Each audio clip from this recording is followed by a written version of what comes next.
Welcome, dear listener. Tonight, we will journey back through centuries into a world shaped by fear and resilience.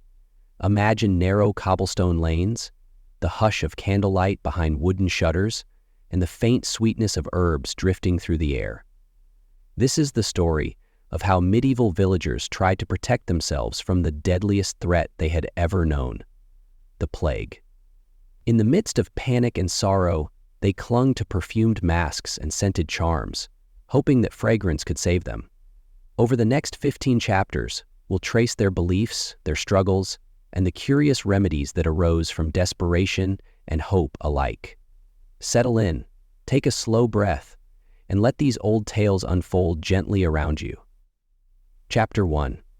The Fragrance of Safety. In the middle years of the 14th century, Europe was a continent under siege. At the time, where hundreds of thousands of people, more than 400 systems finally unveiled the secret to try to safely return home to the country. Others began finding safety in the middle years of the 14th century. Europe was a continent under siege. A sickness had crept across trade routes and caravan paths, moving silently from port to port. Some called it the Great Pestilence. Others, more plainly, called it the plague. In countless villages, life became a measured routine of vigilance and dread. Church bells tolled not only for prayer, but to announce the passing of neighbors. Wooden carts creaked down rutted lanes, bearing away those whom no prayer could save. Among all the fears that gripped the people, there was one that proved impossible to escape: the suspicion that death itself lingered in the air. Medieval physicians spoke of miasma, the invisible, corrupt vapors that rose from decay and filth. The miasmatic theory held that these poisonous airs seeped into the lungs and poisoned the blood. In towns and villages, the belief was so pervasive that few dared to question it. So, as the plague advanced, people began to imagine new ways to keep the deadly air at bay. Herbs and flowers became more than pleasant fragrances. They were tools of survival. Rosemary, sage, marjoram, lavender.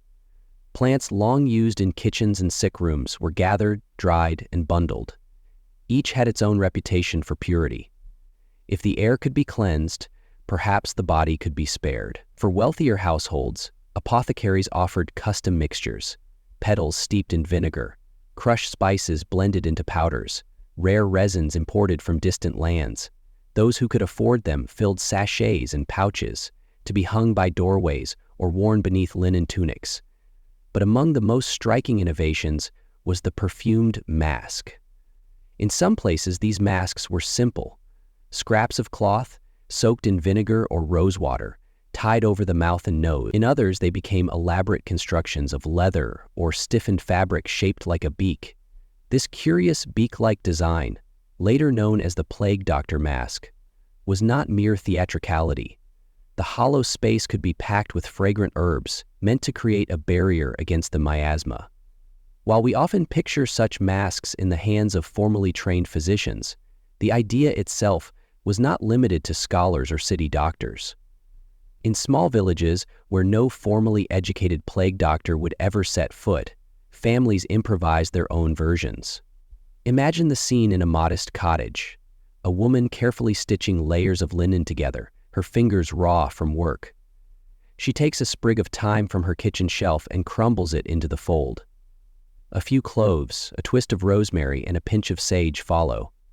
The cloth smells sharp, almost medicinal. She lifts it to her face, breathing in the sharpness and feeling, for a moment, less afraid. Children, too young to understand contagion, learn to tie little pouches of sweet herbs around their necks. In the lanes and markets, these sachets became as common as crucifixes. If a friend or neighbor passed too closely, people pressed their perfumed cloths tighter over their mouths. Some chroniclers noted that the fashion for scent quickly grew into competition. Who had the finest spices? Whose mask smelled the strongest? Whose household could display its wealth by importing orange peel or cinnamon? But beneath these vanities lay genuine terror, and a sincere belief that fragrance could draw a boundary no sickness could cross. Historians today understand that these measures did little to halt Yersinia pestis, The bacterium spread chiefly by fleas and rodents. But in that age, before microscopes and antisepsis, the scented mask represented the best knowledge they had. It was an act of faith in human ingenuity, in the power of nature's gifts to shield the fragile body. There were two ritual qualities to these practices. A perfumed mask was not simply a tool. It was a sign that a person took their health and the health of their neighbors seriously. Priests would sometimes sprinkle holy water over bundles of herbs. Housewives would recite prayers while sewing the fabric. The preparation itself became a small ceremony of reassurance. As the plague spread deeper into the countryside, traveling along the same roads that carried grain and cloth, whole communities turned to the comforting routine of making scented protections. Markets posted notices warning that unscented garments and open faces were signs of carelessness. In some towns, officials required anyone entering the gates to carry a pomander, a small orb of perforated metal filled with aromatic paste. The air of those villages must have been pungent with effort. Vinegar boiling on hearths, lavender drying in garrets, cloves crushed beneath wooden pestles. No one knew whether it would work, but everyone knew they had to try. In letters from that era, you can sense the longing for some certainty. A widow in Avignon wrote to her sister in Toulouse, describing her mask of rose petals and sage. "When I breathe through it," she confessed, "I can pretend the air is clean." In a way, that was the greatest power of these perfumed masks. They offered not just imagined protection, but a measure of calm, a fragile hope that one could still act, still shape one's fate. It is easy, from our vantage, to dismiss these remedies as superstition, yet the impulse to search for control amid catastrophe is as old as humanity itself. For every plague doctor in an official robe, there were hundreds of ordinary villagers, sewing and steeping and sprinkling, each hoping their modest preparations might keep their families safe. And so, in that century of grief, the scent of rosemary and cloves drifted through the lanes, an invisible thread binding communities together, in fear, resilience, and the need to believe that something could be done. Chapter 2. The Apothecary's Shelves. Among medieval trades, few were as respected and as burdened as the apothecary. These practitioners stood between folk remedies and learned medicine, offering their neighbors what knowledge they had gathered from manuscripts, travelers, and tradition. In the time of plague, their shops became both sanctuary and marketplace. If you stepped inside a small apothecary in a walled town, perhaps somewhere along the Rhone or the Rhine, you would find a low-ceilinged room heavy with mingled aromas. Wooden bins held dried herbs, rosemary, hyssop, mint, wormwood. Glass vials gleamed with precious oils. Earthen jars stored vinegar tinctures and rosewater infusions. Some ingredients arrived on carts from the countryside. Others had traveled across the known world. Cinnamon from Ceylon, frankincense from Arabia, camphor from Persia. Each was carefully labeled in Latin or the local dialect, sometimes adorned with a drawing, a sprig, a flower, a pod, so the illiterate could find what they needed. When plague threatened, demand for aromatics grew overwhelming. Villagers crowded at the counter, clutching coins and hoping to secure whatever might keep the death away. Apothecaries measured powders on brass scales and poured oils into tiny flasks. They advised customers on recipes, how many cloves to grind, how long to steep sage in wine, how to bind ground spices into cloth sachets. A few customers asked for elaborate pomanders, hollow metal balls filled with a dense perfumed paste. These were luxuries for the wealthier sort, merchants, magistrates, and physicians. Well, these are the kinds of tools that physicists usually just couldn't make. Merchants tended to be older, and therefore had more money. Merchants usually just couldn't make. For common families, a simple vinegar-soaked cloth was the best they could afford. Sometimes, in the dim hours before dawn, apothecaries prepared their wares by candlelight, working in uneasy haste. They too feared contagion. They too pressed sachets to their faces when customers coughed. Many of the recipes they relied on came from old texts, herbals copied by hand in monasteries, compendia of Arabic medicine translated into Latin. One of the most popular sources was the Regimen Sanitatis Salernitanum, a guide to health that praised the virtues of aromatic herbs. Other formulas came from experience alone, what seemed to help, what brought comfort. Even when scientific understanding was lacking, the practice of blending fragrances into daily life gave people a sense of participation in their own defense. The language of the apothecary reflected this mingling of learning and folklore. A jar labeled acetum aromaticum contained vinegar steeped with herbs, a sharp, almost acrid liquid thought to purify the air. Another container marked simply theriaca held a dark, sticky compound of more than 60 ingredients, some medicinal, some mystical. Not all believed in these preparations equally. Clerics sometimes condemned the reliance on heathen balms. Physicians trained in universities occasionally scoffed at perfumed masks as mere superstition. But in the press of panic, most people preferred to try something rather than nothing. Letters from the era preserve hints of these tensions. One chronicler recorded that in Florence, disagreements erupted between physicians and apothecaries over who should supply official plague remedies. City councils passed ordinances regulating the price of herbs to prevent profiteering. Still, in practice, scarcity drove prices ever higher. In villages, the apothecary was more than a merchant. He was a figure of trust. Families returned again and again, describing symptoms and confessing fears. The exchange of coins was accompanied by stories, speculations, and prayers. Imagine a mother standing at the counter, her hands calloused from work. She has already buried 2 children. She asks whether a stronger mixture of rosemary and vinegar might keep her youngest safe. The apothecary listens, measuring herbs with practiced care, never claiming certainty, but offering what little assurance he can.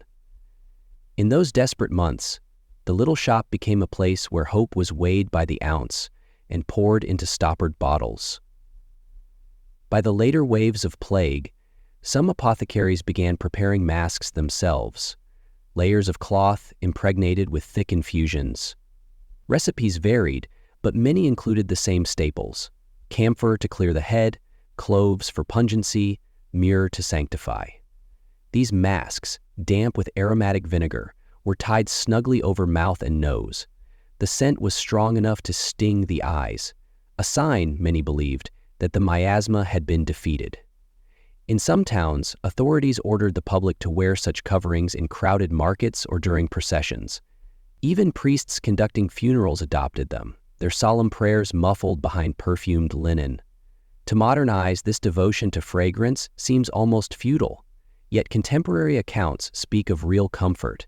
When every breath was suspect, the clean sharpness of herbs felt like a small bulwark against despair.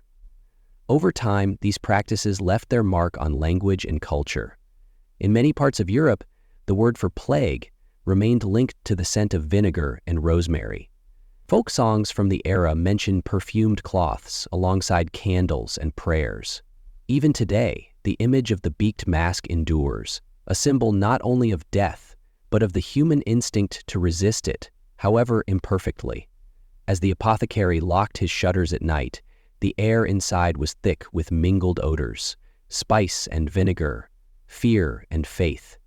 He could never be sure whether his preparations truly saved lives, but he knew they brought a measure of dignity to those who came to buy them. In a world stripped of certainties, that was no small gift. Chapter 3. The Ritual of Preparation. To the medieval mind, health was never purely a matter of the body. It was also a question of ritual, of properly ordered habits and gestures that lent meaning to survival. Nowhere was this more visible than in the daily preparation of scented defenses. Before dawn, households would stir to life. Hearth fires crackled to warm the chill of stone walls. In many villages, women took charge of assembling protective sachets and cloths. Their labor was both domestic and sacred, an inheritance passed down from mothers and grandmothers who believed in the unseen power of herbs. The ritual often began with sorting, dried bundles of lavender and rosemary laid out on wooden tables, bowls of cloves and dried orange peel waiting to be measured. Every household had its own preferred recipe, its own small variations in proportion and technique. One family might swear by heavy layers of vinegar-soaked rags renewed each morning. Another relied on a lighter infusion of rose petals and sage. A few households, wealthier or more fortunate in trade, blended imported resins, frankincense, or myrrh to lend the mixture an exotic potency. There was comfort in the repetition. Children were tasked with stripping leaves from stems or grinding cloves beneath a mortar's stone weight. Older relatives supervised, recalling the methods they had learned in years past.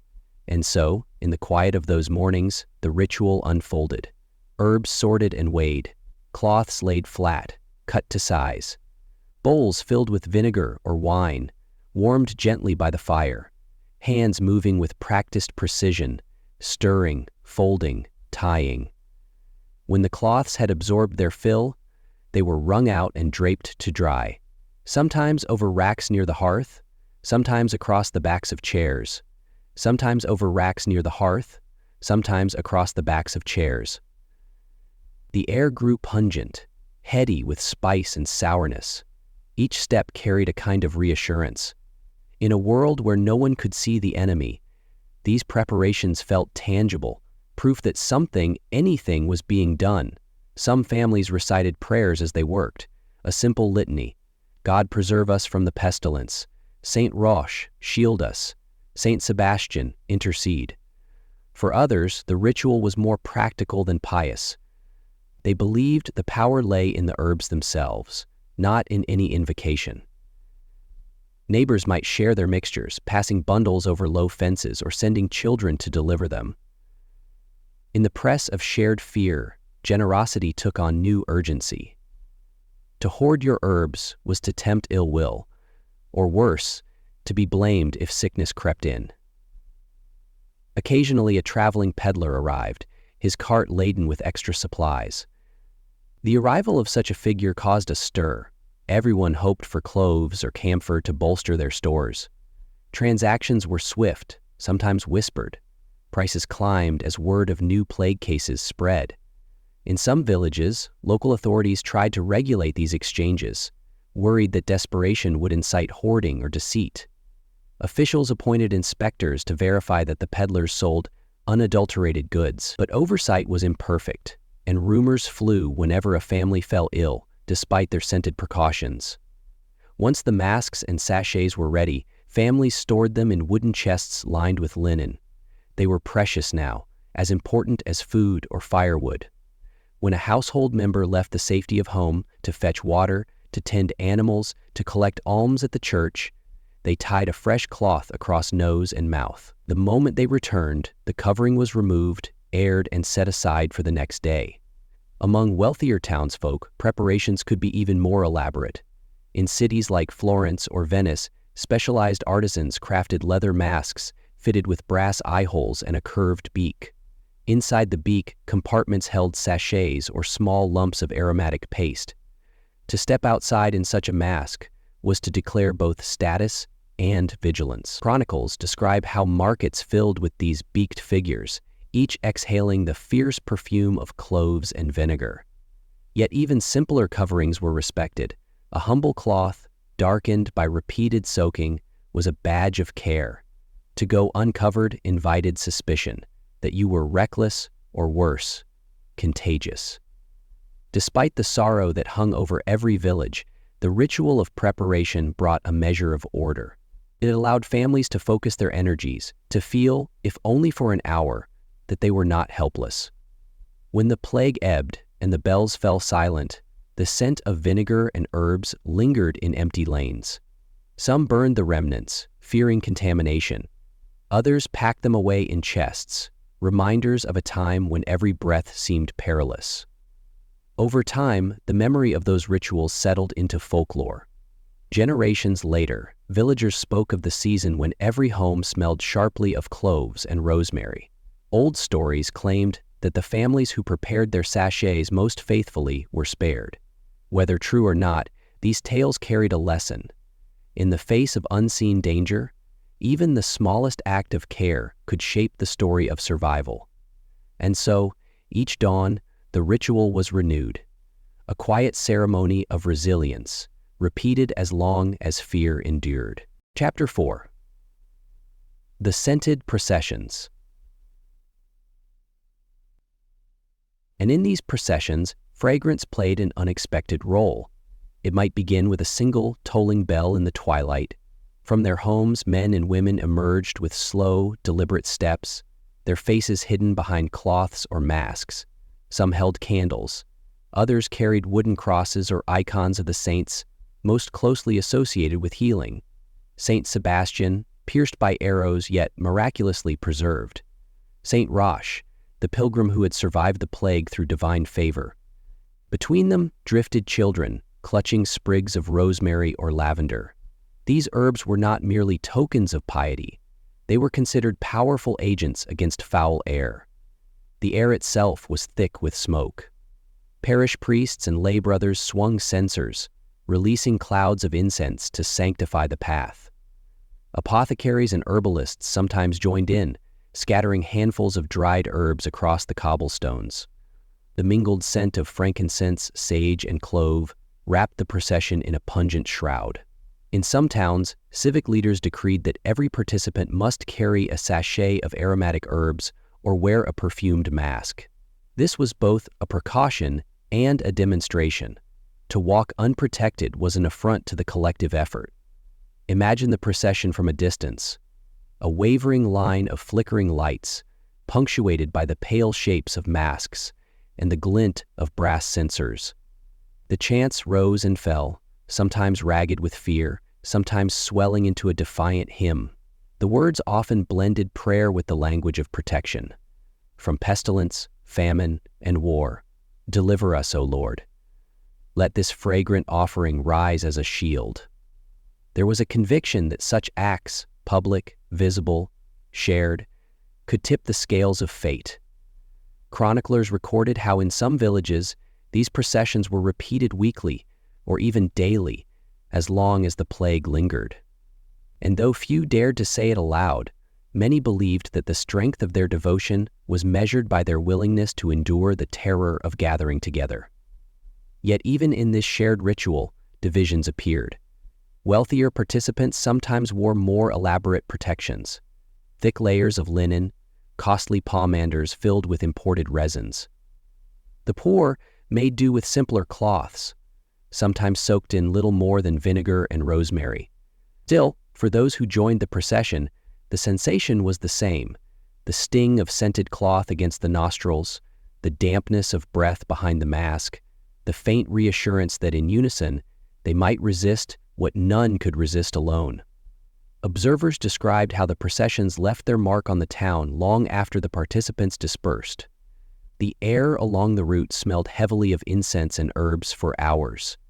Neighbors peering from shuttered windows could not help but feel that something sacred had passed. For some, the ritual became the only occasion to see familiar faces. In an era when fear turned friends into strangers, the simple sight of neighbors, hidden though their features were, was a balm. And when the final prayer was spoken, when the candles were extinguished and the censers closed, there remained a hushed acknowledgement that each had played a part. In the days that followed, households renewed their private rituals. Cloths were soaked afresh, sachets replaced or repaired. Those who could afford it commissioned new supplies from the apothecary, hoping perhaps that fresher herbs would be more potent. The children who had walked at their parents' sides grew accustomed to the scent of these ceremonies. For them, the smell of cloves and lavender became inseparable from memory itself, a fragrance that meant both dread and solidarity. Some chroniclers viewed these scented processions with skepticism, dismissing them as futile spectacles, but their impact on morale was undeniable. One parish priest, writing to his bishop, confessed that he did not know whether the practice lessened the spread of sickness, but it lessens the despair, he wrote, and that alone is worth the effort. In later years, long after the plague had subsided, townspeople would recall the processions with a strange mix of sorrow and gratitude. They remembered the fear that pressed on every heart and the relief however brief, that came from stepping into the scented air together. The rituals were never perfect shields. No perfumed cloth could fully bar the door against contagion, yet they served a purpose deeper than prevention. They gave shape to hope and reminded people that even in calamity, they could act. In time, the memory of these gatherings passed into local legends. Children learned songs that described the night when candles flickered in every hand, and the air smelled of rosemary and courage. And though the plague would return in later generations, the example endured. When all else failed, people would gather their herbs, light their lamps, and walk together into the dark, trusting that some measure of comfort could be found in shared ritual and shared scent. Chapter 5. The wisdom of the garden beyond the walls of towns and cities. Where fields stretched to meet the sky, the fight against plague took on a quieter, more personal character. Here, in modest cottages and small farmsteads, villagers turned to the gardens that had sustained them for generations. These gardens were not just sources of food. They were repositories of memory, living archives of what elders had taught and what each household had discovered through long practice.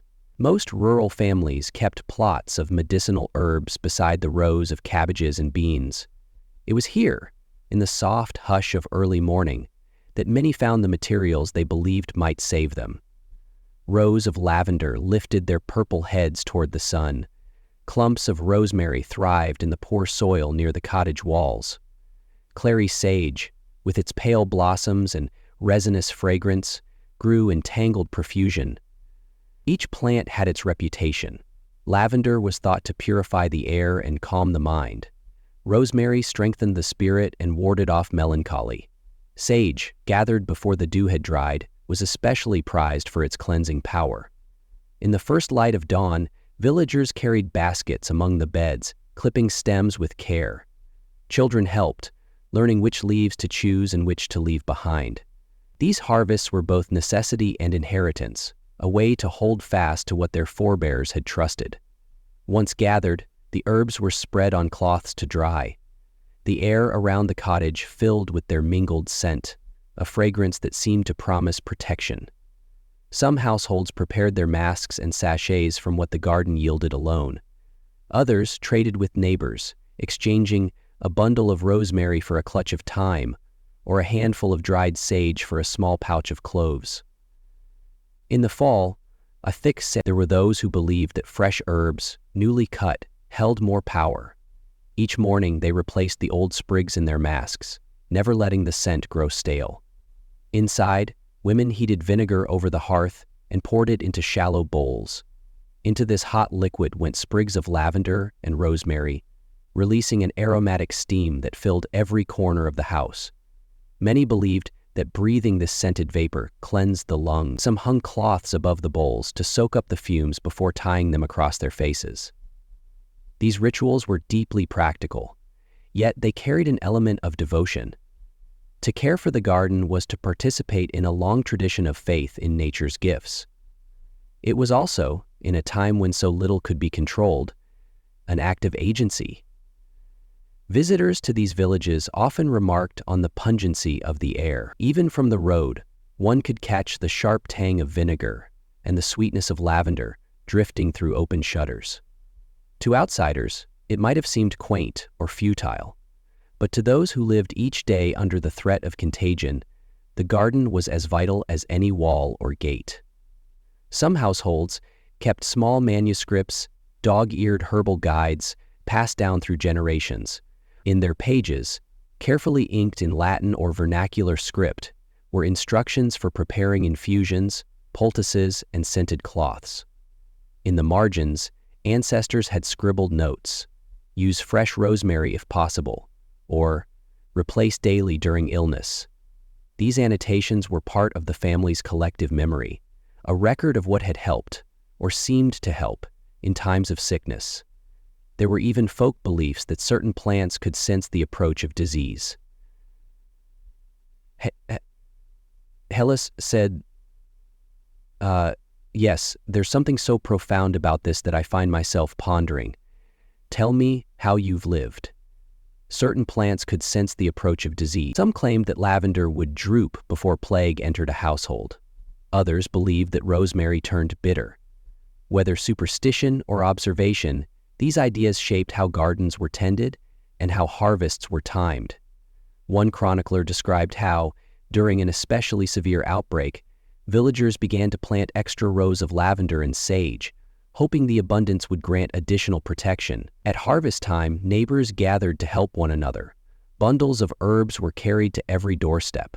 No one wanted to face the plague empty-handed. When the final baskets were set aside and the work was done, families paused to breathe in the fragrance. In that moment, the fear receded just enough to allow a measure of peace. It was a fragile peace. No one could say whether the herbs would succeed where prayers and quarantine had failed. Yet the garden gave each household the sense that they were not entirely helpless. As weeks passed and the toll mounted, some families could no longer tend their plots. Illness claimed parents or children, leaving rows of rosemary unharvested. Neighbors stepped in to gather what remained, unwilling to let the work of protection be abandoned. And so, in those quiet spaces beyond the walls, the wisdom of the garden became the last defense. Each sprig of lavender and sage, each bowl of steaming vinegar, carried the hope that somewhere in the green heart of the earth, an answer lay waiting. Long after the plague receded, villagers continued to plant these same herbs, not merely out of tradition, but because they remembered how, in the darkest season, the garden had offered the consolation of purpose. Even now, centuries later, the image remains: a woman at dawn gathering rosemary into her apron, a child reaching for lavender, breathing its sharp, clean scent, and the unspoken conviction that in the tending of these small green lives, there was a promise of safety, however fragile. Chapter 6. The Scent of the Monastery. In the folds of forested hills and along the stony ridges of river valleys, monasteries rose like islands of order amid the chaos of plague-ridden lands. Behind their high walls and iron-bound gates, monks kept their ancient rhythms: prayer, labor, study, and crucially, the tending of medicinal gardens. Though their voices were rarely heard in the clamor of the towns, the monks played an important role in the quiet war against disease. Their lives were governed by centuries-old rules that valued cleanliness, discipline, and silence.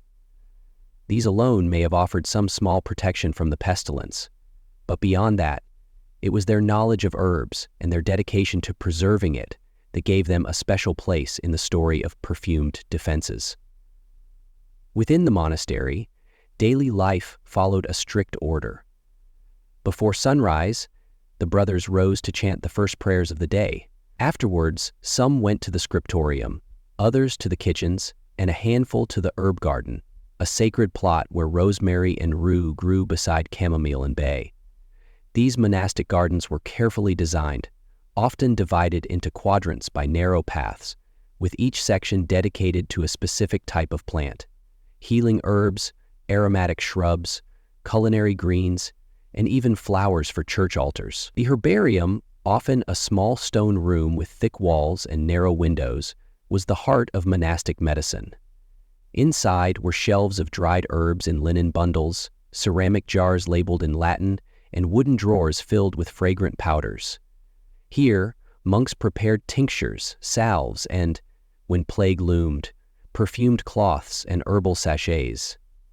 They followed recipes copied by hand from ancient texts, some dating back to the Greek and Roman worlds. One such text, De Materia Medica, had traveled across centuries and languages to find a home on the monastery's shelf. Another, Physica by Hildegard of Bingen, offered a Christian mystic's view of the healing powers of plants and stones. These works guided the monks as they measured and blended, steeped and dried. They believed that God had placed healing virtues within the herbs of the earth, and it was their duty to unlock those gifts through knowledge, humility, and care. When plague was near, monasteries became both sanctuary and refuge. Villagers arrived at the gates, some seeking shelter, others hoping for medicine or prayer. The monks could offer little in the way of miracles, But they gave what they had: bundles of herbs, vials of aromatic vinegar, and cloths soaked in their finest infusions. In some places, these perfumed cloths were distributed freely. In others, the brothers traded them for goods the monastery needed: grain, cloth, candles, even firewood for the long nights ahead. It was said that certain monasteries had developed special blends, recipes handed down through generations, guarded carefully. One included lavender, hyssop, and camphor in equal measure. Another mixed marjoram, pine resin, and a few drops of rose oil. Villagers believed these blends to be especially powerful. Some walked for days to obtain a single cloth or sachet. The scent, they said, lingered longer and calmed the nerves more fully than any other. Inside the monastery walls, monks wore the same perfumed protections as those they gave away. Before entering the infirmary or the outer gate, each tied a cloth over his mouth and nose. The mask was not only protection, but a gesture of solidarity, one more link in the chain of care. Among the monks were skilled apothecaries who worked late into the night, grinding cloves and steeping wormwood.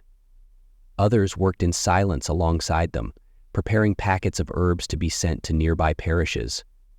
The monastery also had its own rituals. On certain feast days, the brothers processed through the cloisters with censers of rosemary and myrrh, chanting the Miserere. The air filled with smoke and scent, a symbol of purification, and a plea for divine mercy. There were moments of sorrow, too. Despite their care, not all were spared. When a brother fell ill, he was tended with devotion. His perfumed cloth was renewed each morning, his cell kept clean and quiet. If he died, he was buried in the monastery grounds, his sachet placed with him as a final comfort. Still, many monasteries endured better than the towns. Their order and seclusion offered protection, but the town alone provided few. Their gardens and knowledge made them centers of quiet resilience. Letters from bishops and abbots reveal a network of exchange. Herbs and recipes passed between monasteries, reports of what had worked, what had failed. It was a communion of wisdom, as important as any liturgy. Centuries later, historians would trace the survival of certain herbal traditions directly to these isolated communities. The monks had preserved not only scripture, but science, written in the language of petals and leaves. When the plague at last withdrew, the monasteries returned to their steady rhythm. But the lessons endured. Their gardens remained planted, their recipes copied and recopied. In the herbariums, the jars of rosemary and lavender were never allowed to run empty, and even in the silence of the cloister, the faint scent of centuries lingered: clove and myrrh, sage and thyme, echoes of a time when faith and fragrance stood side by side. Chapter 7. The Beak Mask's Arrival. If any single image has come to define the medieval and early modern struggle against plague, it is the sight of the beak-nosed mask. This peculiar creation, a long curved bill stuffed with fragrant substances, was both protective device and emblem of dread. Though it is most famously associated with later centuries, the roots of the beak mask lay in the same age-old belief that scent could shield the living from invisible death. Long before the beak became standard in city hospitals, physicians experimented with less elaborate coverings. In rural villages, a simple folded cloth soaked in vinegar sufficed. In monasteries, linen was tied carefully around the face. But in the growing cities, Venice, Florence, Avignon, the fear was greater, and so too were the lengths to which healers would go. It was in these places that the first beak masks appeared, designed by physicians who had read the works of Galen and Avicenna. They believed that plague traveled through poisoned air, which they called miasma. To filter this air, they devised a covering that combined practicality with symbolic reassurance. A contemporary chronicler described the mask in detail: a linen hood covering the head and shoulders, glass apertures for the eyes to keep out infected vapors, a long, hollow beak extending from the nose and mouth filled with herbs and spices. Into this beak, apothecaries packed their strongest mixtures.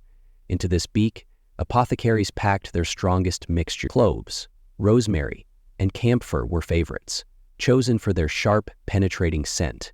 Some added powdered myrrh or dried rose petals. Others lined the interior with vinegar-soaked sponges.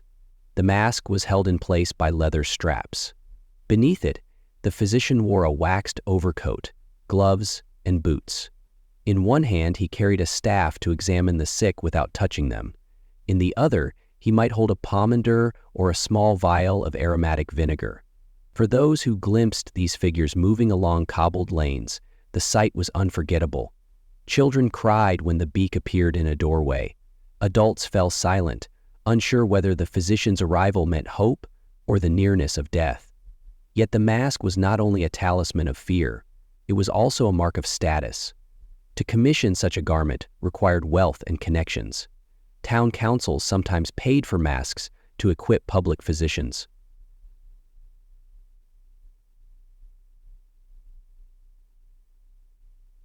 Town councils sometimes paid for masks to equip public physicians. In other cases, the doctors themselves bore the cost, seeing it as both protection and advertisement.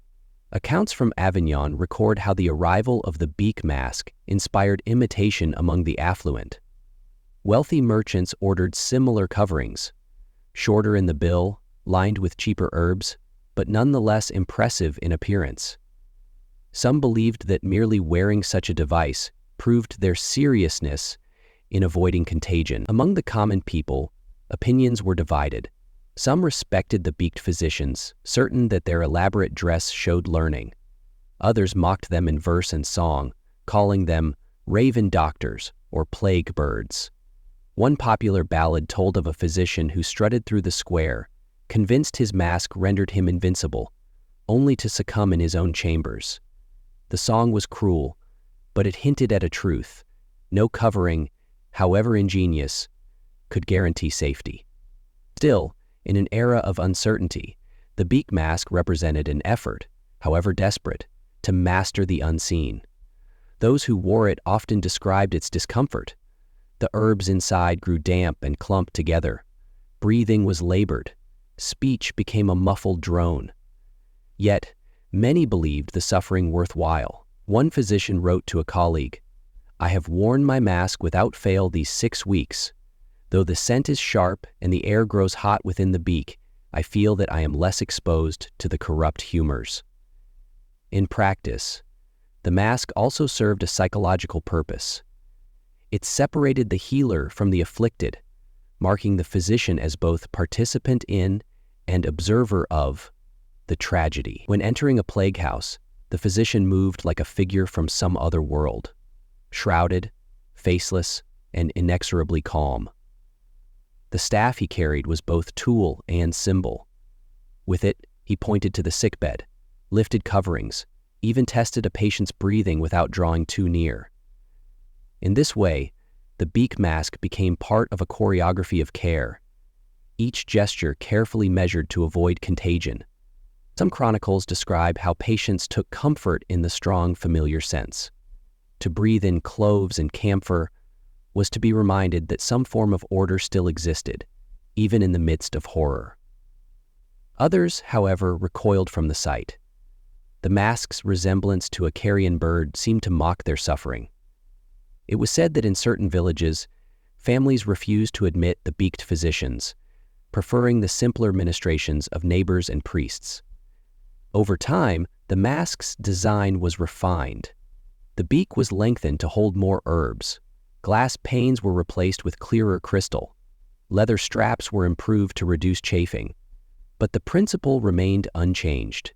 To surround the senses with fragrance was to stand, however imperfectly, against plague.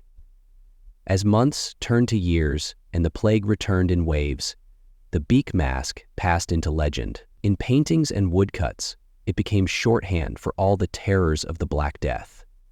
And yet, behind each mask was a man, exhausted, uncertain, longing like everyone else for the day when the air would be safe again.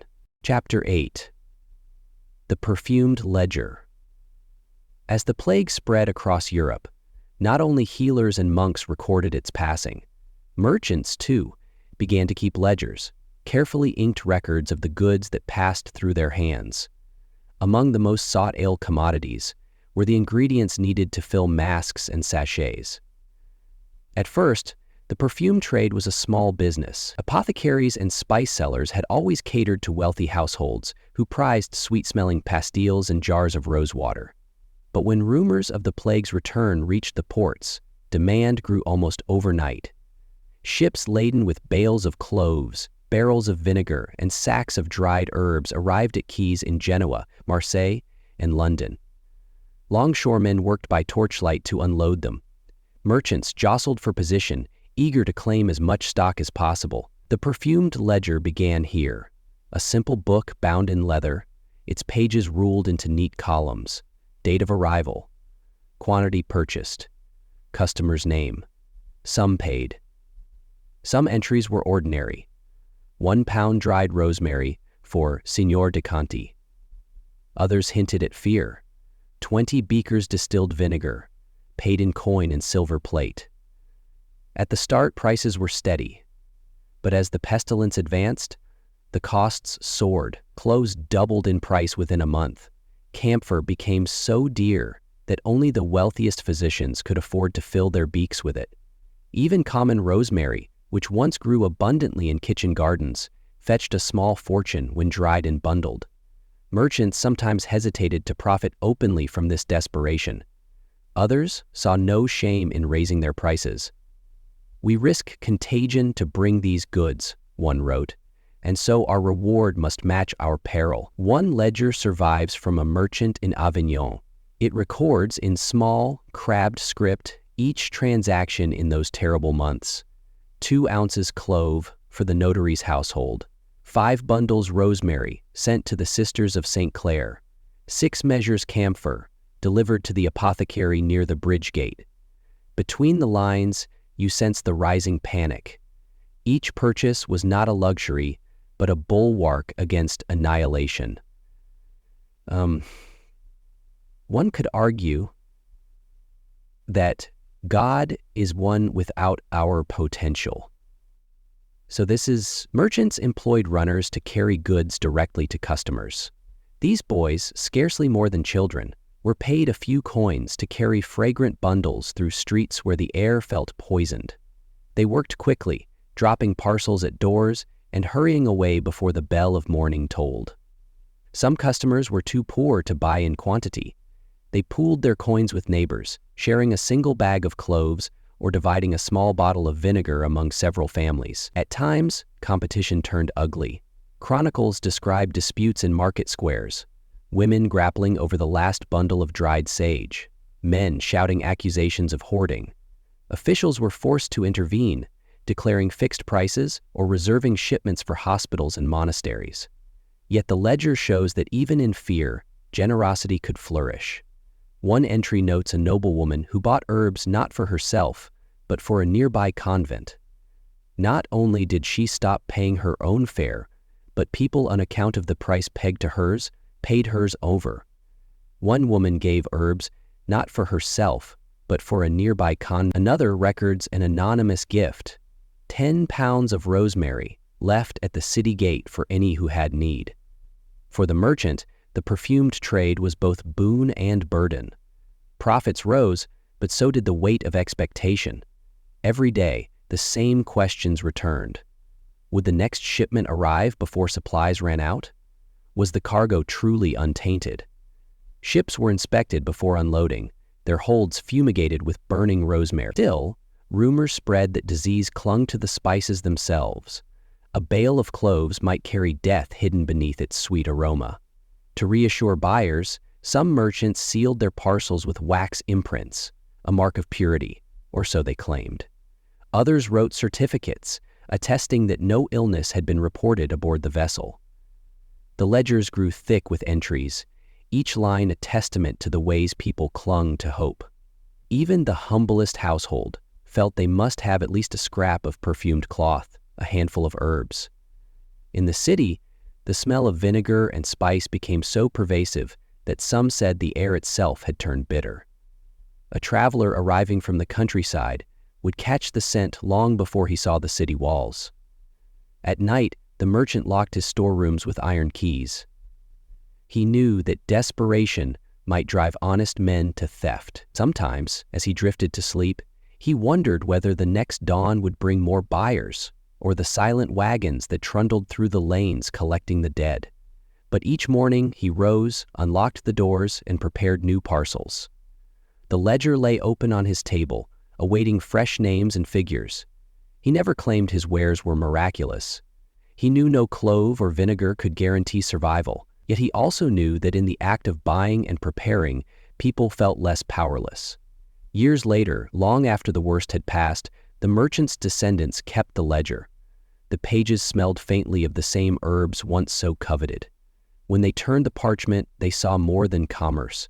They saw evidence that even in the shadow of extinction, people had searched for anything, no matter how small, that might keep life intact. Chapter 9. The Recipes of Desperation. Inside the homes of merchants, clerks, and cobblers, as the plague drew nearer, kitchens transformed into workshops of trial and hope. People who had never thought much about herbs or perfumes found themselves leafing through old recipe books, searching for instructions on how to create protective mixtures. Some relied on the guidance of apothecaries, others trusted what their grandmothers had taught them, passed down in fragile notebooks stained by generations of kitchen use. These recipes of desperation varied from place to place. In the Low Countries, vinegar steeped with sage and wormwood was most popular. In the Italian city-states, dried rose petals and camphor were added to pouches or distilled into syrups. In England, families favored a concoction known as Four Thieves vinegar, so named because legend claimed it had once protected a band of criminals who plundered plague victims' homes yet never sickened. The ingredients were simple enough to find if one could pay: rosemary, thyme, lavender, mint, cloves, garlic. But the instructions were sometimes vague, open to interpretation and error. One recipe advised, take a handful of rue, a handful of sage, and a handful of lavender. I honestly thought the labels on the box of bakes were somehow similar to the labels on the boxes of bakes we donated to the family of a friend. So, we took the time to sit and float, get comfortable, and invite inspiration. Makes sense, right? After all, what doesn't exist doesn't die, and whatever is also. Exploration often called for prayer. Bruise them well, then steep in vinegar for 7 days. After, strain and keep in a sealed jar. Soak cloths in this liquor and wear them at mouth and nostrils. Another recommended, gather rosemary before sunrise, dry in shade, then grind to powder. Mix with camphor and a little honey. Form into pastilles and burn them so the air is sweetened. Some households adapted these instructions to whatever they could find. In towns where camphor was scarce, they substituted juniper berries or pine resin. Where cloves were too dear, they used more common herbs like marjoram or basil. Children helped prepare these mixtures. Small hands bruised leaves in mortars, stirred vinegar into earthen pots, and laid the bundles to dry on linen cloths spread near the hearth. In the process, the house itself took on a different character. Kitchens smelled of sharp vinegar and crushed green leaves. Windows were often kept open to let the scented fumes escape, though some believed drafts could draw in disease.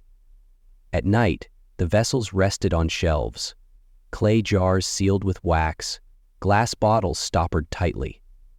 The sight of them gave families comfort, a sense that they were not entirely defenseless.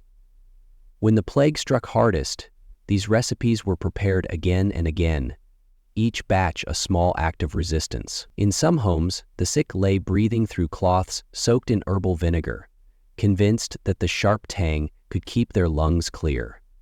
Visitors remarked on the peculiar atmosphere. One merchant's journal described, "I entered a house where the air was so full of rosemary and strong vinegar that it stung the eyes." The matron said she had renewed her cloths thrice that day. Though the scientific understanding was limited, The habit of perfuming the air reflected an instinct that cleanliness and freshness were allies. Even the harshest skeptics conceded that these preparations may have helped control fleas and other vermin, creatures that carried the plague more effectively than any foul wind. Not every attempt succeeded. Some mixtures were so caustic they caused blisters. Others failed to mask the stench of sickness. Yet people persisted. To abandon these rituals felt too much like surrender. When healers or priests visited, they often brought new recipes, some scrawled on scraps of parchment, others copied carefully into bound books. In time, these collections grew thick with annotations. Use more rosemary if air is damp. Steep longer in summer. Add garlic when plague is strongest. This accumulation of shared experience became its own kind of defense. Even if no one method could guarantee safety, the collective effort offered hope. In the quieter hours, when no visitors called and no bells tolled, families would gather to prepare the next batch. The youngest children watched and learned, absorbing the belief that, whatever else happened, there was always one more thing to try. Occasionally, travelers brought rumors of miraculous cures, strange potions from distant lands, powders said to repel the plague completely. Most were fictions, spread by desperation or greed. But the recipes for perfumed cloths endured, because they were within reach. A sprig of sage, a cup of vinegar, a length of linen. These things were humble enough to inspire faith. Years later, when the worst had passed, many households preserved their recipe books. They tucked them into chests alongside family documents, unwilling to discard the pages that had carried them through the darkest season. Historians who study these records find not only evidence of superstition, but also of resilience. Each line, each careful notation, is a testament to human resourcefulness. Though we know now that no perfume could have fully stopped the plague, the recipes served a purpose beyond prevention. They reminded those who used them that they were not passive victims. They could act, prepare, protect. And so, the homes of medieval Europe were filled with the mingled fragrances of hope and dread. Vinegar sharp enough to sting the eyes, herbs fresh enough to stir memories of gentler days. Even now, if you read those old instructions aloud, you can almost imagine the quiet determination with which they were followed.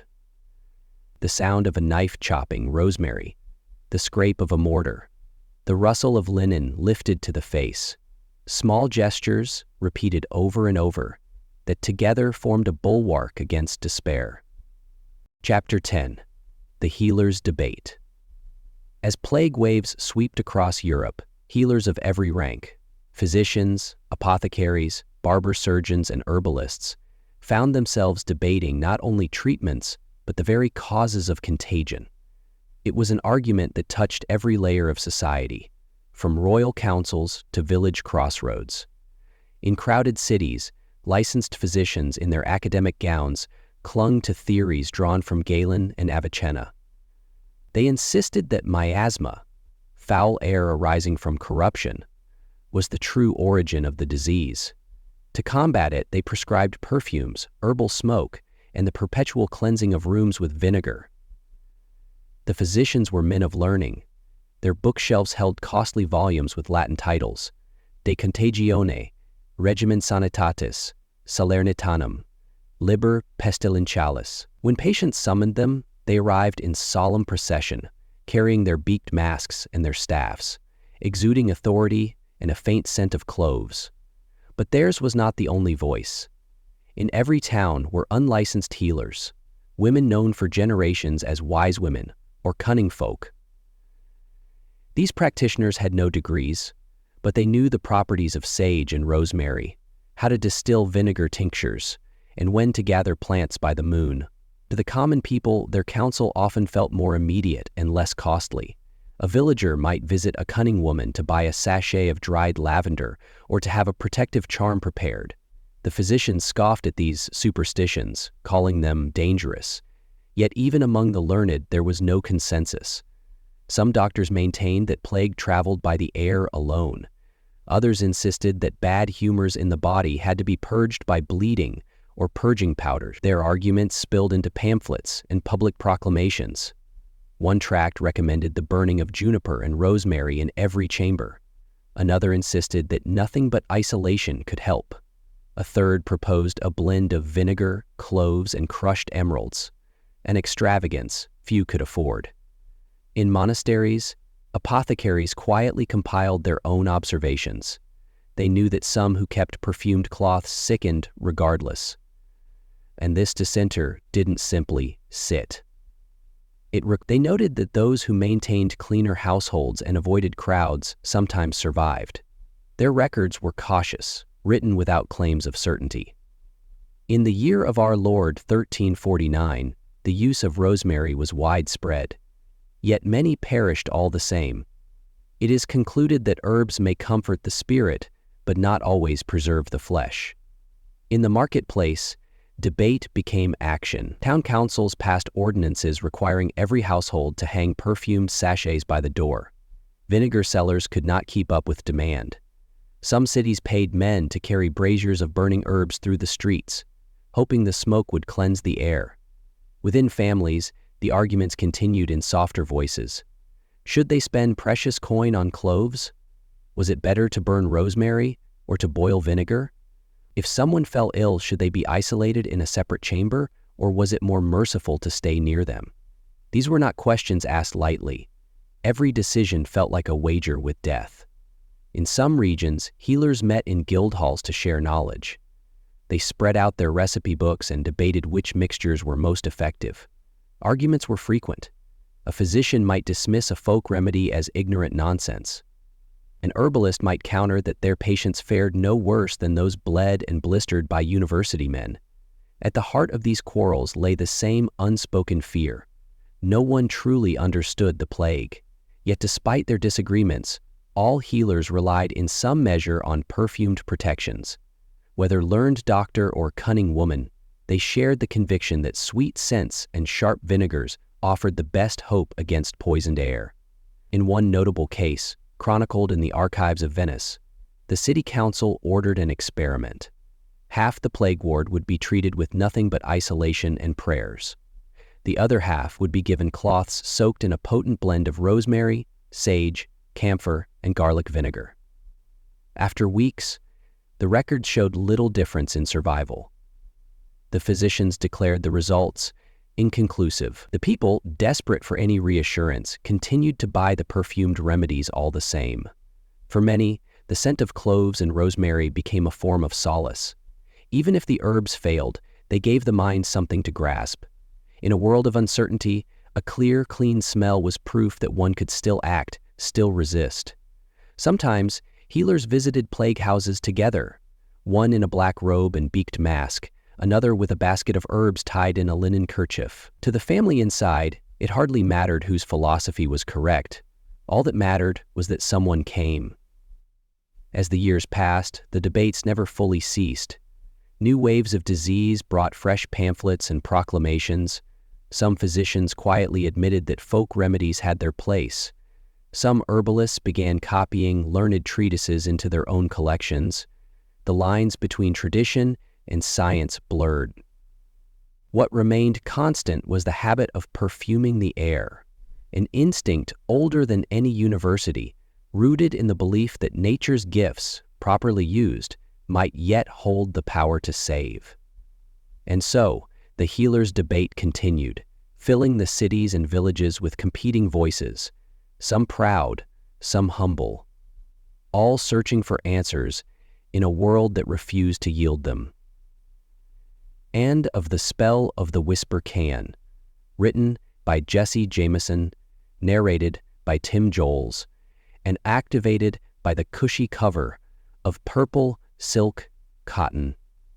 This film features Andrew Garfield, the son of Jesse Jameson, filmed in a way that takes you on a journey, one that predicts the future, using technology that no one knew about before. 2. To name a few. Paul Sadin, Chapter 11, The Scented Processions. Though the plague inspired fear and isolation, it also brought forth rituals meant to bind communities together. Among the most solemn and peculiar were the Scented Processions, public ceremonies where clergy, officials, and citizens marched through the streets, carrying herbs and incense in the hope that they might drive out the unseen enemy. In many towns, the processions began at dawn. Church bells tolled, their low notes mingling with the hush of morning. Men and women emerged from their homes, faces drawn, cloths tied across their mouths. Children clung to their mothers' skirts. Even the dogs seemed subdued, as if they sensed that these were no ordinary gatherings. At the head of the procession walked the clergy, clad in their vestments. They carried crosses and reliquaries, symbols of faith against the invisible threat. Beside them walked the officials of the town, some in black robes, others in bright gowns denoting their office. Young acolytes, swinging brass censers heavy with smoldering coals. Into these vessels they threw handfuls of rosemary, juniper, and myrrh. Thick blue smoke billowed out, curling around the onlookers and rising above the rooftops. The scent was sharp and lingering. Some said it cleared the lungs, others claimed it made them dizzy, but all agreed that the smell was preferable to the odor of decay that haunted plague-stricken streets. Merchants and craftsmen joined the procession, carrying bundles of dried herbs. As they walked, they scattered sprigs of sage and lavender along the cobblestones. The poorest came empty-handed, yet even they dipped rags in vinegar and held them to their faces. These processions were part penitence, part practical measure. The faithful believed that public displays of repentance could appease divine anger. The physicians argued that clouds of fragrant smoke might purify the air. In a time when no remedy was certain, people were willing to believe in both explanations. Sometimes the procession paused before a shrine or church. There, the priest would lift his voice in prayer, invoking protection on the city. The crowd repeated the words, their muffled chants rising in waves. In Venice, it was recorded that a procession wound its way across every bridge and square, stopping before the Basilica of San Marco. In Paris, similar rituals moved past Notre Dame and along the banks of the Seine. Those who watched from windows felt both fear and comfort. Fear because the very need for such a display proved how dire things had become. Comfort because in the shared ritual they glimpsed solidarity. The Scented Processions sometimes drew criticism.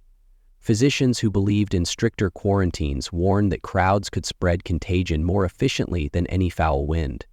Town councils debated whether to ban the gatherings, but each time, popular sentiment prevailed. People would rather risk assembling than face the plague alone behind locked doors. Accounts describe how the air grew so thick with fragrance that it clung to hair and clothing long after the procession had passed. Travelers arriving hours later said they could taste the bitterness of rosemary on their tongues. Not all processions were orderly. Panic could break out if someone collapsed in the crowd. Occasionally, fights erupted over who would carry a particular relic or banner, yet these disturbances never fully halted the ceremonies. On certain feast days, the processions grew even more elaborate. Musicians played somber hymns on sackbuts and shawms. Boys scattered petals along the path. Incense bearers replenished their coals again and again, lest the smoke die down. In smaller villages, the rituals were simpler, but no less heartfelt. A single priest might lead the way, followed by a handful of parishioners with sprigs of thyme tucked into their belts. Even here, the air was perfumed, the prayers earnest. At the close of each procession, the clergy pronounced a final blessing. Some towns lit great bonfires of rosemary and juniper on the outskirts, believing the rising smoke would form a protective barrier. As night fell, the glow of these fires ringed the city like watchful eyes. Afterwards, families returned to their homes carrying whatever herbs remained. They hung bundles over doorways or tucked them into pillows. The ashes from the censers were sometimes saved, mixed with holy water and sprinkled in sick rooms. It was said that on evenings following the processions, a hush fell over the streets. For a few hours, even the dogs did not bark. People spoke in low voices, aware that whatever power the ceremonies held, it was fragile. Historians later debated whether the scented processions had any real effect. Some argued they were no more than public theater. Others suggested that the combination of open air, herbal smoke, and collective discipline may have offered modest benefits. Yet beyond any question of efficacy, the processions mattered because they gave shape to a formless fear. They were a way of asserting that the living still had agency, that in the face of devastation, people could gather, march, and fill the world with the smell of something clean. Long after the plague receded, memories of these rituals endured. In household inventories, one finds entries for brass censers, bundles of dried herbs, and scraps of banners once carried through the streets. To hold these objects was to recall a time when the whole community, rich and poor, devout and doubtful, had stepped out together into the uncertain dawn, breathing deeply of rosemary and myrrh, trusting that the mingled scents might carry their prayers skyward, and that the mingled scents might carry their prayers skyward. Chapter 12. The Perfumer's Apprentices. While physicians argued and priests led processions, another group labored quietly in the background: the perfumers and their apprentices. In ordinary times, their trade was associated with luxury. They made rosewater for noble women, pomanders for courtiers, and delicate pastilles for wealthy merchants. But in the plague years, the perfumer's art took on new urgency. In the city of Florence, one workshop gained renown for supplying aromatic mixtures used in masks, sachets, and fumigations. It was run by Master Carlo, a stooped man whose hands smelled perpetually of lavender and myrrh. His apprentices, boys of 12 or 14, came from families too poor to send them to school. Their training began with simple tasks: sweeping the floors, sorting bundles of dried herbs, cleaning glass alembics used for distillation. But before long, they learned more skilled work: grinding cloves to a fine powder, infusing vinegars with rosemary, and packing the pungent blends into cloth packets. From dawn until dusk, the workshop hummed with activity. Sacks of herbs arrived by mule from the countryside, their contents spilling fragrant dust across the threshold. Brass mortars rang as apprentices pounded resins into crumbs. Cauldrons of vinegar simmered over low flames. The air inside was so thick with mingled scents that visitors sometimes stepped back in surprise. Some likened it to standing in the nave of a cathedral on feast day when every censer burned at once. Master Carlo was precise in his methods. He insisted that herbs be dried in shade rather than sun to preserve their strength. Vinegar had to steep exactly 7 days before bottling. Cloves were best ground only moments before use, lest their aroma fade. Each apprentice kept a small ledger, pages filled with neat script recording recipes and notes. To prepare sachets against corruption of the air, take equal parts rosemary, sage, lavender. Bruise well, mix with a little camphor, tie in linen. To distill vinegar of 4 thieves, place garlic, rosemary, wormwood, sage in cask. Cover with strong wine vinegar. Seal. Let rest 9 days. While the recipes varied, the purpose was constant: to create barriers between the living and the plague. Occasionally, a physician or wealthy patron visited the shop, ordering custom mixtures. They specified the exact balance of ingredients or brought small vials of precious imported oils: cinnamon from Cyprus, sandalwood from Arabia. The apprentices watched closely, memorizing every combination. They learned to measure by weight and by instinct, to judge when a blend was too mild or too harsh. In time, they developed a feel for scent, an intuition that could not be taught in any university. One apprentice, Matteo, was especially quick to learn. Though he had no family name worth noting, he could identify any herb by smell alone. Older clients began to request his assistance by name, praising the steadiness of his hands. During the worst months of the epidemic, the workshop never closed. While other businesses locked their doors, Master Carlo and his boys labored without pause. They knew the demand for their wares was greater than ever. Alas, they knew the demand for their wares was greater than ever. Twice a day, runners came to collect finished sachets and jars of vinegar, carrying them to hospitals, monasteries, and private homes. Some buyers sent notes begging for more supplies. Others enclosed small tokens, coins, silver rings, or scraps of embroidered cloth as thanks. The apprentices worked in shifts, taking brief turns to sleep on pallets in the loft above the shop. Though they were weary, they took pride in their role. For in those dark times, the perfumer's art was no longer mere adornment. It had become an emblem of defiance. One evening, as dusk fell and the bells tolled for the dead, Matteo asked Master Carlo whether he believed the perfumes truly worked. The old man considered before answering, "I think they give courage, and sometimes courage is enough to save a life." It was not the answer Matteo expected, but it stayed with him long after. In the quiet hours, the apprentices often caught themselves reflecting on that notion, that even if the herbs could not banish plague, they lent people strength. The very act of preparing them was a declaration that life still held order and beauty. When shipments of cloves or camphor failed to arrive, the boys improvised. They used more rosemary or blended in local juniper. They found that no matter how supplies dwindled, there was always something to be done. Once, a wealthy widow sent word that she had fallen ill and wished to keep her chamber perfumed until her end. Matteo prepared a sachet of the finest herbs and carried it himself to her door. Though she was too weak to rise, she lifted the sachet to her face and whispered gratitude. Afterward, Matteo told the others he felt as though he had offered her something more valuable than gold. Years later, when the plague finally ebbed, Master Carlo's apprentices moved on. Some opened their own shops, some became apothecaries or traveled abroad to study new methods.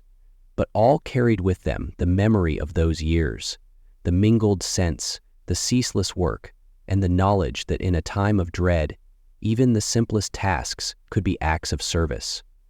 In the city archives, lists of their deliveries survive, page after page of neat script recording the flow of perfumed goods. To read them is to glimpse a world where herbs and vinegar were more than commodities. They were symbols of care, small bulwarks against despair. Chapter 13. The fragrant letters. While perfumers and physicians toiled in the cities, letters carried news and dread across kingdoms. No corner of Europe escaped the tide of messages, all stained with the urgency of survival. Some of the most remarkable were the fragrant letters, documents sprinkled with aromatic powders or sealed alongside sprigs of herbs. Merchants used them first. A trader in Genoa would send notice to a partner in Barcelona, enclosing a little sachet of lavender to reassure the recipient that the paper had been cleansed. Some letters arrived perfumed with vinegar, their ink smudged where the parchment had been dampened. Others bore wax seals pressed over crushed rosemary. These precautions sprang from a common fear that contagion might cling to cloth or parchment. The very words, it was said, could be carriers of death. So it became the habit of cautious correspondents to cleanse their letters as thoroughly as they cleansed their homes. One Florentine merchant left a record of this practice. "When I write to my brother in Avignon, I first set the paper in a box with burning juniper. I let the smoke rise about it until the ink is nearly blurred. Thus, I trust no harm will pass between us." Among the nobility, perfumed letters became both a precaution and a sign of refinement. Courtiers at the French court exchanged folded notes scented with rose or marjoram. They wore gloves when breaking the seals and waved the paper before their faces, hoping that any foul vapor would disperse. Some letters were purely practical. Lists of goods ordered, instructions for quarantine, pleas for supply. Others carried more personal messages, condolences for the dead, assurances of prayers, quiet declarations of love penned in a time when every word might be the last. Even monasteries adopted the practice. Monks in Burgundy sealed their correspondence with wafers pressed in dried thyme. Each parcel bore the same inscription, Sanitas per herbas, health through herbs. Yet, not all agreed on the wisdom of these measures. Certain scholars argued that perfume was no true protection. They advised that letters be quarantined for weeks before opening. Others insisted that the scents were at least a comfort, a way to steady the mind when news arrived. In a merchant's ledger from Venice, an entry survives, paid to the perfumer for sachets to accompany letters. 6 sold. It is a small notation, easily overlooked. Yet it speaks volumes about how daily life had changed. The entry says, Jesus soldi, kude et Jesus soldi. Even ink and parchment had become suspect. Sometimes the letters themselves recorded the recipes. A physician traveling through Lombardy described how villagers fumigated their missives. They take a brazier of coals, upon which they cast rosemary and wormwood. Over this they hold the letter, so the smoke passes through it. They say this purifies the words. For the people who received such letters, the ritual of opening them took on a strange formality. A cloth steeped in vinegar might be laid across the parchment. Windows were thrown open. Only then would the seal be broken. Among the most poignant were the letters sent by families separated by quarantine. Parents wrote to children kept in other towns, their words full of longing. Husbands wrote to wives confined behind city walls. Often, the letters ended with the same plea: keep the herbs near you and think of me. Some letters never arrived at all. Couriers fell ill or border guards refused passage. The roads themselves became dangerous as fear and suspicion grew, yet still the attempt was made. For to stop writing would have been to abandon the slender ties that held communities together. In time, fragrant letters became so common that perfumers began offering special kits, small boxes containing sachets, sealing wax, and powdered herbs. Each promised to guard the sender's words against corruption. The practice endured even after the worst years passed. Long afterward, when plague had loosened its grip, merchants and nobles continued to scent their correspondence. It had become habit, a gesture both practical and symbolic. Historians today examine these letters with care. Some are faded almost to illegibility, but traces of the herbs remain. A smudge of lavender here, a faint tang of vinegar there. To read them is to step into a world where words were freighted with peril, and fragrance became a fragile shield. One letter, preserved in an abbey archive, ends with a note written in a hurried hand. I beg you, do not fear this letter. I have smoked it thrice with rosemary and sealed it with my prayers. It is a reminder that in times of plague, communication itself was an act of faith. The sender believed that words, carried across distance, could bind hearts more strongly than disease could sever them. Even the smallest gestures, sprinkling herbs, waving scented smoke, became symbols of resilience. And in this way, each perfumed letter was more than a message. It was proof that hope, like fragrance, could travel farther than anyone imagined. Chapter 14. The Last Defense. As the plague persisted year after year, some communities reached the limits of what they could endure. The death toll emptied streets and shuttered businesses. In the countryside, fields went unharvested. In towns, the air of desperation deepened. Yet even then, the belief in perfumed defenses remained unshaken. If anything, it grew stronger. When all other measures failed, quarantine, prayer, proclamations, the humble rituals of herbs and vinegar endured. In one small walled town near the Rhine, the mayor convened the council in a cold, echoing chamber. They debated whether to close the gates entirely, to deny entry to any traveler no matter their rank or need. Some argued this was the only way to stop the pestilence. Others feared that isolation would doom the town to starvation and despair. At last a compromise was struck. Couriers and merchants could be admitted, but only if they passed through a cleansing station established at the main gate. There, under the supervision of both physicians and town guards, every arrival was required to submit to ritual fumigation. A wooden booth was erected, little more than a shed with a vented roof. Inside, braziers smoldered day and night, heaped with juniper branches and sage. Those who entered had to remain within until their garments were judged sufficiently purified. To many, it felt humiliating to stand in that smoke, eyes watering, faces hidden behind vinegar-soaked cloths. But few protested.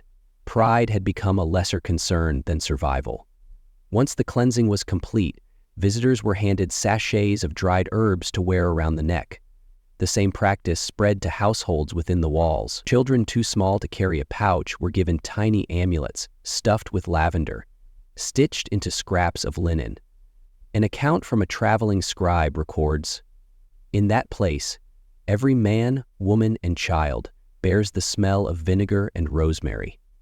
One cannot walk the street without tasting it on the tongue."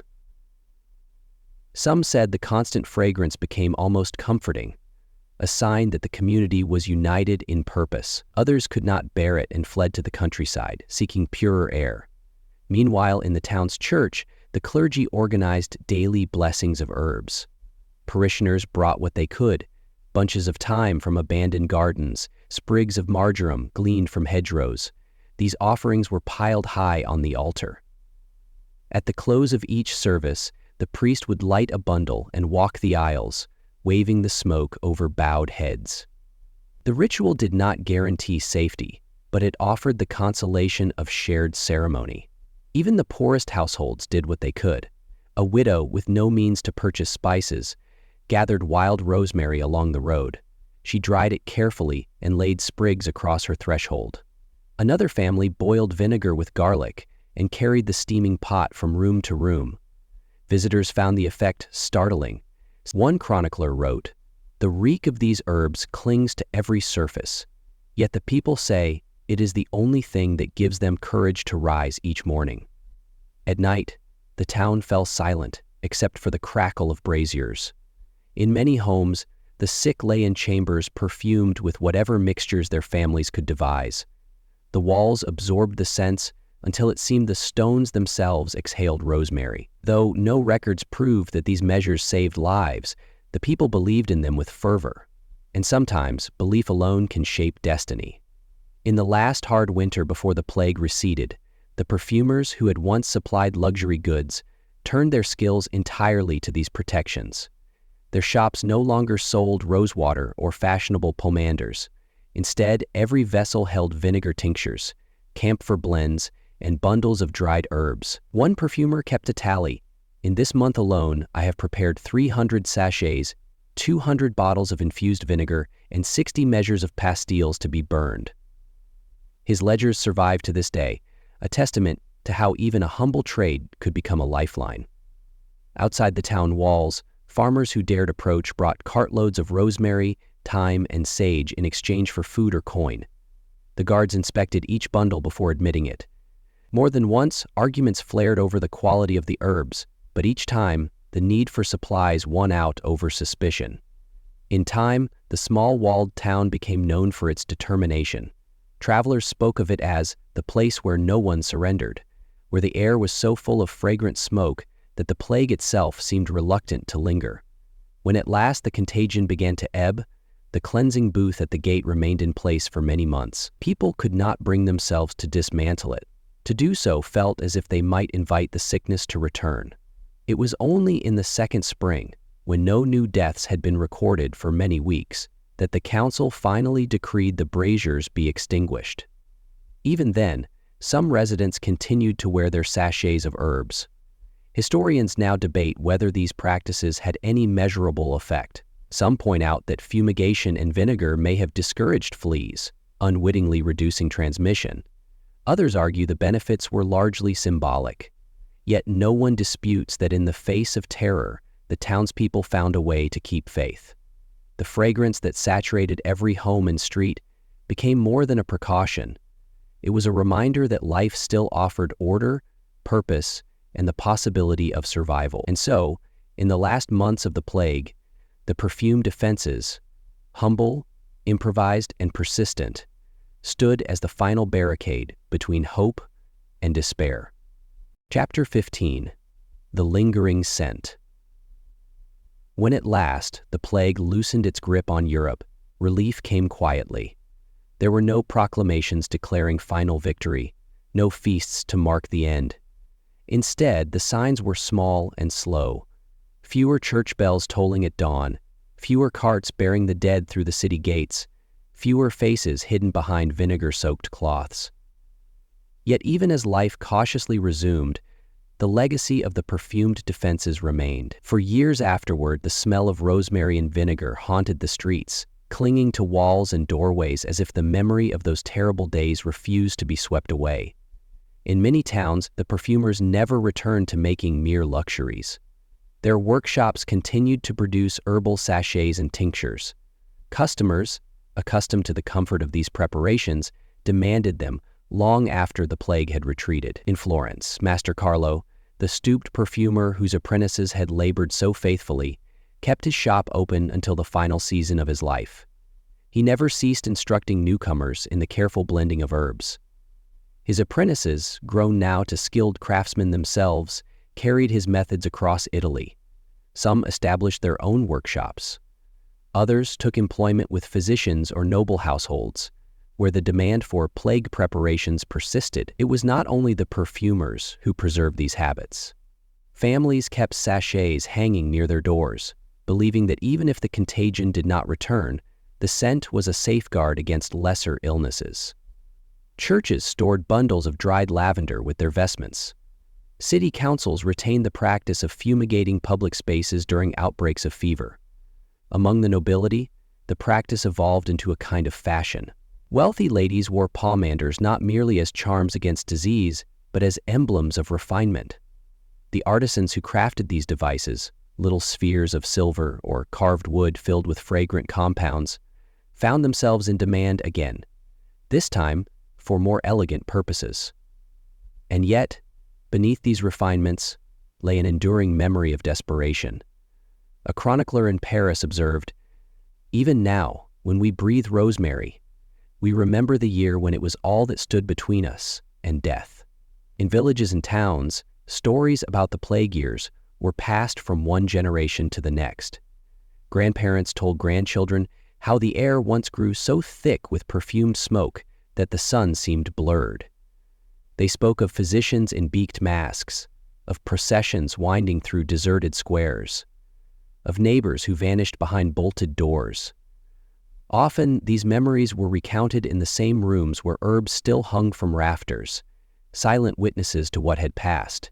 One widow in Burgundy kept a small wooden box filled with the remnants of her household's defense: a shriveled clove, a scrap of linen steeped in vinegar, a faded note recording the recipe she had used. To her, these objects were relics of survival. The physicians, too, recorded their conclusions.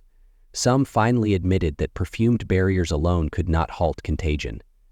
Yet they also observed that households who clung to order and ritual often fared better than those paralyzed by despair. In their ledgers, they wrote cautiously, "Though the efficacy of herbal fumigation is uncertain, it is not to be dismissed, for it comforts the mind and restores courage."